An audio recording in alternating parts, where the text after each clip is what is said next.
क्या आप जानते हैं कि देवी गंगा भीष्म के पिता राजा शांतनु से नहीं बल्कि शांतनु के पिता राजा प्रतीप से विवाह करना चाहती थी? क्या राजा प्रतीप और गंगा जी का विवाह हुआ था? क्यों चाहती थी देवी गंगा प्रतीप को और क्यों विवश हुई थी उनके पुत्र शांतनु से विवाह करने के लिए? इस रहस्यमय वृतांत को पूरा जानने के लिए वीडियो के अंत तक बने रहें। और अगर आपको ये वीडियो पसंद आए तो इसे लाइक और चैनल को सब्सक्राइब अवश्य करें। महाभारत के आदि पर्व अध्याय 96 के अनुसार इक्ष्वाकु वंश में उत्पन्न महाभिष नाम के एक राजा हुए, जो सत्यवादी होने के साथ ही सत्य पराक्रमी भी थे। उन्होंने 1000 अश्वमेघ और 100 राजसूय यज्ञों द्वारा देवेश्वर इंद्र को संतुष्ट किया और उन यज्ञों के पुण्य से उन शक्तिशाली नरेश ने स्वर्ग लोक प्राप्त कर लिया। तदंतर एक समय सब देवता ब्रह्मा जी की सेवा में उनके समीप बैठे हुए थे। वहाँ बहुत से राजऋषि तथा पूर्वोक्त राजा महाभिष भी उपस्थित थे। इसी समय सरिताओं में श्रेष्ठ गंगा जी ब्रह्मा जी के समीप आई। उस समय वायु के झोंके से उसके शरीर का वस्त्र सहसा ऊपर की ओर उठ गया। ये देख सब देवताओं ने तुरंत अपना मुंह नीचे की ओर कर लिया, किंतु राजऋषि महाभिष निशंक होकर गंगा की ओर देखते ही रह गए। तब भगवान ब्रह्मा जी ने महाभिष को श्राप देते हुए कहा, दुर्मते, तुम मनुष्यों में जन्म लेकर फिर पुण्य लोकों में आओगे।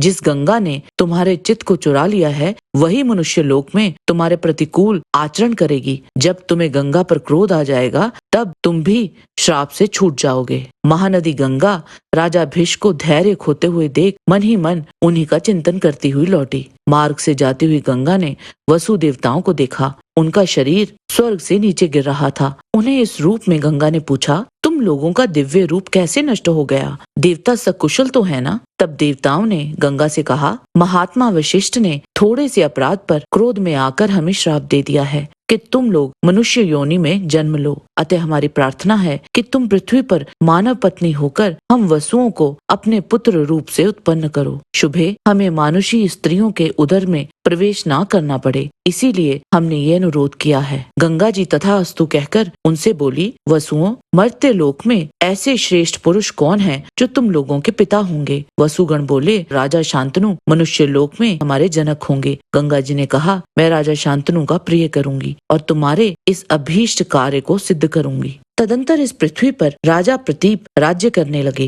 वे सदा संपूर्ण प्राणियों के हित में संलग्न रहते थे। एक समय महाराज प्रतीप गंगा द्वार हरिद्वार में गए और बहुत वर्षों तक जप करते हुए एक आसन पर बैठे रहे। उस समय मनस्विनी गंगा सुंदर रूप धारण करके अपने जल से निकली और स्वाध्याय में लगे हुए राज ऋषि प्रतीप के दाहिनी जांघ पर जा बैठी। उस समय उनकी आकृति बड़ी लुभावनी थी। उनकी जांघ पर बैठी हुई उस यशस्विनी नारी से राजा प्रतीप ने पूछा, कल्याणी, मैं तुम्हारा कौन सा प्रिय कार्य करूं? तुम्हारी क्या इच्छा है? स्त्री बोली, राजन, मैं आपको ही चाहती हूँ। आपके प्रति मेरा अनुराग है, अतः आप मुझे स्वीकार करें, क्योंकि काम के अधीन होकर अपने पास आई हुई स्त्रियों का परित्याग साधु पुरुष ने निंदित माना है। प्रतीप ने कहा, सुंदरी, मैं कामवश पराई स्त्री के साथ समागम नहीं कर सकता। ये मेरा धर्मानुकूल व्रत है। स्त्री बोली, राजन, मैं अशुभ या अमंगल करने वाली नहीं हूँ, समागम के अयोग्य भी नहीं हूँ। मैं आपके प्रति अनुरक्त होकर आई हूँ, अतः आप मुझे स्वीकार करें। प्रतीप ने कहा, सुंदरी, तुम जिस प्रिय मनोरथ की पूर्ति के लिए मुझे प्रेरित कर रही हो उसका निराकरण भी तुम्हारे द्वारा ही हो गया। तुम मेरी दाहिनी जांघ पर आकर बैठी हो। तुम्हें मालूम होना चाहिए कि ये पुत्र पुत्री या पुत्र वधू का आसन है। पुरुष की बाईं जांघ ही कामिनी के उपभोग के योग्य है। अतः वरांगने, मैं तुम्हारे प्रति काम युक्त आचरण नहीं करूंगा। तुम मेरी पुत्र वधू हो जाओ। मैं अपने पुत्र के लिए तुम्हारा वरण करता हूँ, क्योंकि तुमने यहाँ आकर मेरी उसी जांघ का आश्रय लिया है जो पुत्र वधू के पक्ष की है। स्त्री बोली, धर्मज्ञ नरेश, आप जैसा कहते हैं वैसा भी हो सकता है। मैं आपके पुत्र के साथ संयुक्त होऊंगी। धर्मज्ञ, मैं एक शर्त के साथ आपके पुत्र से विवाह करूंगी। प्रभु, मैं जो कुछ भी आचरण करूं वह सब आपके पुत्र को स्वीकार होना चाहिए। वे उनके विषय में कभी कुछ विचार ना करें। इस शर्त पर रहती हुई मैं आपके पुत्र के प्रति अपना प्रेम बढ़ाऊंगी। मुझसे जो पुण्यात्मा पुत्र उत्पन्न होंगे उनके द्वारा आपके पुत्र को स्वर्गलोक की प्राप्ति होगी। राजा प्रतीप ने तथास्तु कहकर उसकी शर्त स्वीकार कर ली। इन्हीं दिनों प्रतीप अपनी पत्नी को साथ लेकर पुत्र के लिए तपस्या करने लगे। प्रतीप की पत्नी की कुक्षी में एक तेजस्वी गर्भ का आविर्भाव हुआ। तदंतर 10वां मास प्राप्त होने पर प्रतीप की महारानी ने एक देवापम पुत्र को जन्म दिया। शांत पिता की संतान होने से शांतनु कहलाए। तदंतर बहुत से ब्राह्मणों ने मिलकर वेदोक्त विधियों के अनुसार शांतनु का नामकरण संस्कार भी किया। तत्पश्चात बड़े होने पर राजकुमार शांतनु लोक रक्षा का कार्य करने लगे। वे धर्मज्ञों में श्रेष्ठ थे। वे राजकुमार धीरे धीरे युवावस्था में पहुंच गए। युवावस्था में पहुंचे हुए राजकुमार शांतनु को राजा प्रतीप ने आदेश दिया, शांतनु, पूर्व काल में मेरे समीप एक दिव्य नारी आई थी। उसका आगमन तुम्हारे कल्याण के लिए ही हुआ था। बेटा, यदि वह सुंदरी कभी एकांत में तुम्हारे पास आए, तुम्हारे प्रति काम भाव से युक्त हो और तुमसे पुत्र पाने की इच्छा रखती हो, तो तुम उत्तम रूप से सुशोभित उस दिव्य नारी से तुम कौन हो, किसकी पुत्री हो इत्यादि प्रश्न ना करना। अनघ, वह जो कार्य करे उसके विषय में भी तुम्हें कुछ पूछताछ नहीं करनी चाहिए। यदि वह तुम्हें चाहे तो मेरी आज्ञा से उसे अपनी पत्नी बना लेना। अपने पुत्र शांतनु को ऐसा आदेश देकर राजा प्रतीप ने उसी समय उन्हें अपने राज्य पर अभिषिक्त कर दिया और स्वयं वन में प्रवेश किया। राजाओं में श्रेष्ठ शांतनु हिंसक पशुओं और जंगली भैंसों को मारते हुए गंगा जी के तट पर अकेले ही विचरण करते थे।